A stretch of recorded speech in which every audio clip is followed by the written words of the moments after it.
আসসালামু আলাইকুম। Barishal dot news থেকে রাত ৯টার শীর্ষ সংবাদ আমি ফারহানা করিম তুলি। প্রথমে সংবাদ শিরোনাম, পরে বিস্তারিত। বরিশালে ২৪ ঘন্টায় ডেঙ্গুতে ২ জনের মৃত্যু, হাসপাতালে ভর্তি ১১১ জন। আমতলীতে ব্যবসায়ীকে কুপিয়ে হত্যার ঘটনায় গ্রেফতার ২। ইন্টার্ন চিকিৎসক শিক্ষার্থীদের তোপের মুখে পরিচালকের পদত্যাগ। ইলিশের দাম ৭০০ টাকা নির্ধারণ করতে আইনি নোটিশ। ঝালকাঠিতে ভণ্ড পীর বাবা চক্র ছিনতাই করল শিক্ষিকার স্বর্ণালংকার। উজিরপুরে শারদীয় দুর্গাপুজো উপলক্ষে প্রস্তুতিমূলক সভা ও সরকারি অনুদান প্রদান। কলাপাড়ায় ৪৫০০ গাছের চারা বিতরণ। উজিরপুরে মুক্তিযুদ্ধের প্রতি বৈষম্যের প্রতিবাদে মানববন্ধন অনুষ্ঠিত। এতক্ষণ শুনলেন সংবাদ শিরোনাম, এখন বিস্তারিত। বরিশালে ডেঙ্গু আক্রান্ত হয়ে গতকাল শুক্রবার সকাল ৬টা থেকে আজ শনিবার সকাল ৬টা পর্যন্ত ২৪ ঘন্টায় ২ জনের মৃত্যু হয়েছে। এ নিয়ে চলতি বছর বরিশাল বিভাগে ডেঙ্গুতে ১৬ জনের মৃত্যু হয়েছে।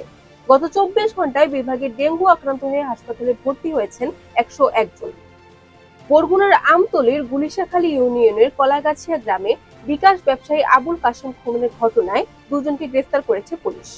শুক্রবার রাতে পুলিশ বিভিন্ন স্থানে অভিযান চালিয়ে পটুয়াখালীর কলাতলা ও কেউবা বনিয়া থেকে তাদের গ্রেফতার করে। ইন্টার্ন চিকিৎসক ও মেডিকেল শিক্ষার্থীদের তোপের মুখে পদত্যাগ করেছেন বরিশাল শেরেবাংলা মেডিকেল কলেজ হাসপাতালের পরিচালক ডাক্তার এইচ.এম. সাইফুল ইসলাম। রোববার বেলা ১১:৩০টায় তিনি পদত্যাগ পত্রে স্বাক্ষর করে হাসপাতাল ত্যাগ করেন।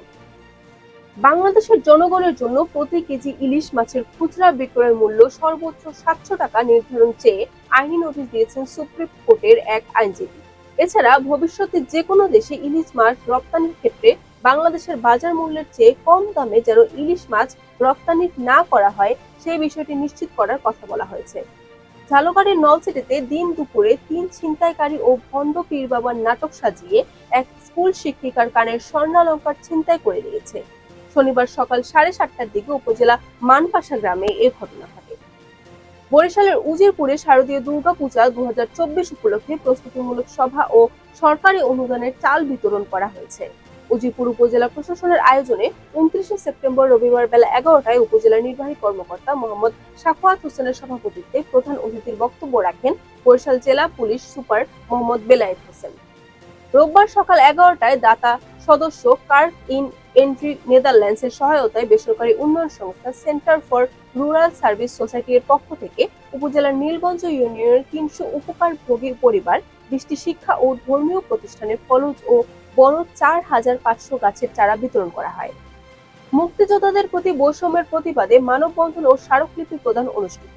২৯ সেপ্টেম্বর বেলা ১১টায় উজিরপুর উপজেলার পরিষদের সামনে প্রধান সড়কে মেজর এম জলিল স্মৃতি সংরক্ষণ কমিটির উদ্যোগে মানববন্ধন শেষে উজিরপুর নির্বাহী কর্মকর্তার মাধ্যমে অন্তর্বর্তী সরকারের প্রধান উপদেষ্টা বরাবর স্মারকলিপি প্রদান করা হয়।